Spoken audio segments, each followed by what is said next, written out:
So meron tayo dito isang malaking box. Nalimot ka na kung ano ang laman, kung ano pang binili ko. So maalala natin pag binuksan na natin siya. Oh, dalawang item. So ano kaya itong dalawang item na binili ko?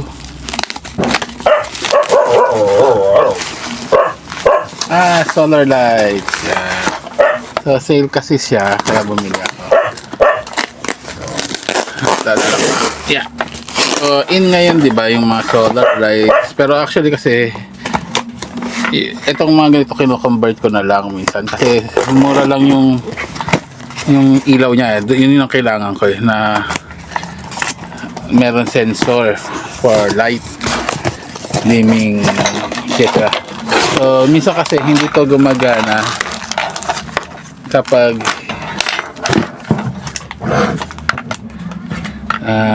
ano tawag nito? Yan, solar light. So hindi ko alam kung ilan ang capacity, walang nakalagay. Kung minsan kasi ang problema ko sa ganito, di ba, ito yung battery. Pag itong solar panel niya, minsan hindi nagpo-full charge pag hindi siya naiilawan ng araw masyado. So ang nakalagay dito ilang wattage ba? Parang 100 lang yata o 300 yung binili ko. So hindi natin alam kung anong ilang watts nito. Ayan. So as you see, ay yung ilaw sa loob. Ito mga reflector lang naman. Tapos may battery siya. Kasi ito ikakabit mo lang yan dyan. So waterproof siya, kaya ganyan yung pagkaka setup niya. Teka, ayaw kumunik ng maayos eh. So pag ganyan, ayaw ba?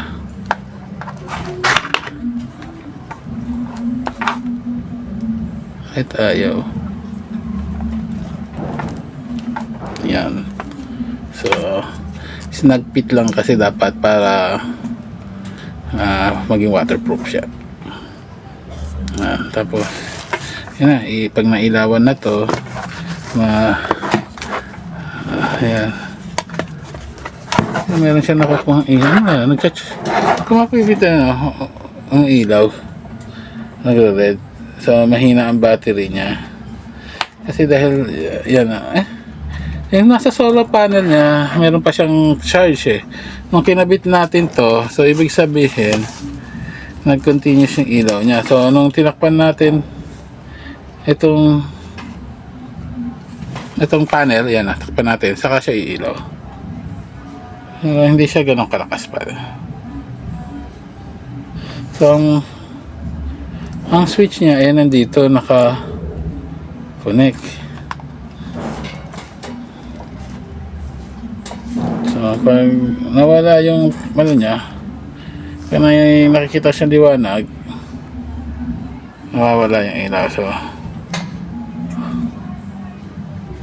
yun lang, hindi ko natin alam kung gaano kalakas ito pag sa gabi na.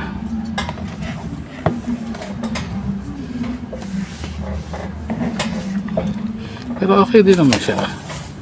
Tulad niya na, tilikod natin. So ano natin, dapat natin siyang ilagay sa tamang lagalagyan. I-set up natin sa magandang lugar para magkaroon siya ng charge.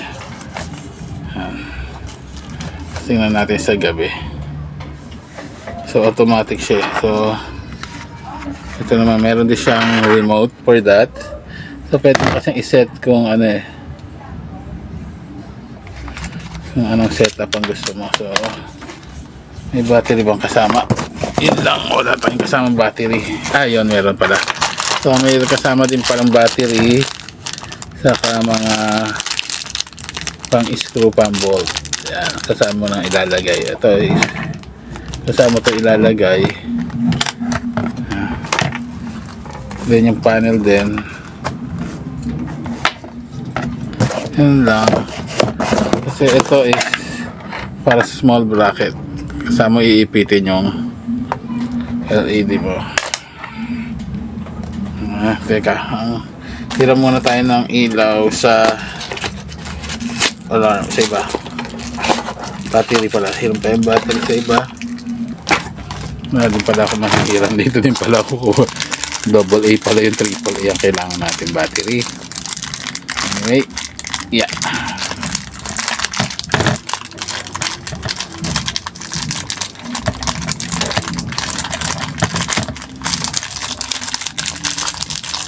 Ayan.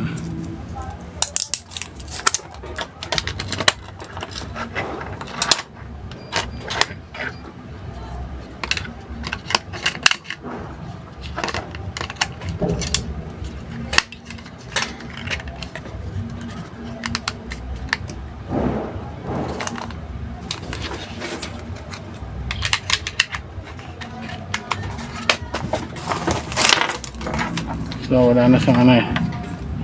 Ilaw. So ito, pinawa natin kasi wala na eh. Yan. So, yan na ba.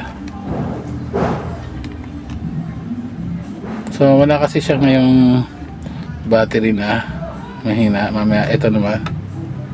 So wala. Ito. On. Off. 3 meters, 5 meter, 8 3 hours pala.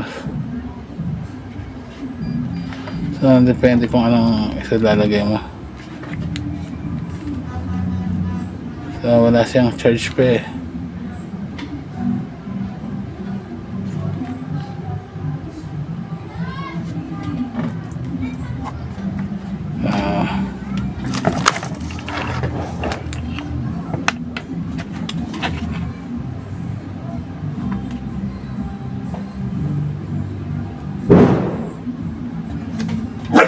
So wala, mahina pa yung charge niya. So matetesting lang natin siya kung fully charged na siya. Anyway, hanapan natin ng lugar na lang. Tapos i-charge natin bukas. Saka natin i-trial.